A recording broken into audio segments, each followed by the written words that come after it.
Hello everyone, आज आपण जाणार आहोत भुलेश्वर मार्केटला. भुलेश्वर मार्केटला जाण्यासाठी मी सर्वात पहिले दादरला आलेली आहे. दादरवरून आपल्याला चर्चगेटसाठी स्लो ट्रेन पकडायची आहे.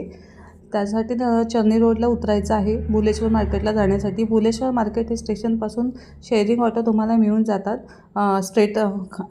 खाली उतरल्यानंतर प्लॅटफॉर्मला उतरल्यानंतर एक ब्रिज असेल लासा, तिथून आपल्याला शेअरिंग टॅक्सी मिळून जातात. 10-10 रुपयामध्ये ते आपल्याला भुलेश्वर मार्केटला सोडतात. भुलेश्वर मार्केटमध्ये तुम्हाला पूर्ण वेडिंग कलेक्शन्स मिळणार आहे. ज्वेलरी, बँगल्स, आर्टिफिशियल ज्वेलरी, हळदीच्या special jewellery, all in one jewellery तुम्हाला मिळणार आहे. ज्वेलरीची सुरुवात स्टार्टिंग 30 रुपीजपासून होते. खूप सुंदर सुंदर ज्वेलरी तुम्हाला इथे मिळून जातील. वेडिंगसाठी जर तुम्ही काही शॉपिंग करणार असाल तर भुलेश्वर मार्केट एकदम बेस्ट असणार आहे. मी याचा ऑलरेडी यूट्यूब चॅनलवर व्हिडिओ अपलोड केलेला आहे. तुम्ही तिथे जाऊन फॉलो करू शकता. सो चला भेटूया एका नवीन व्हिडिओमध्ये. तोपर्यंत बाय बाय.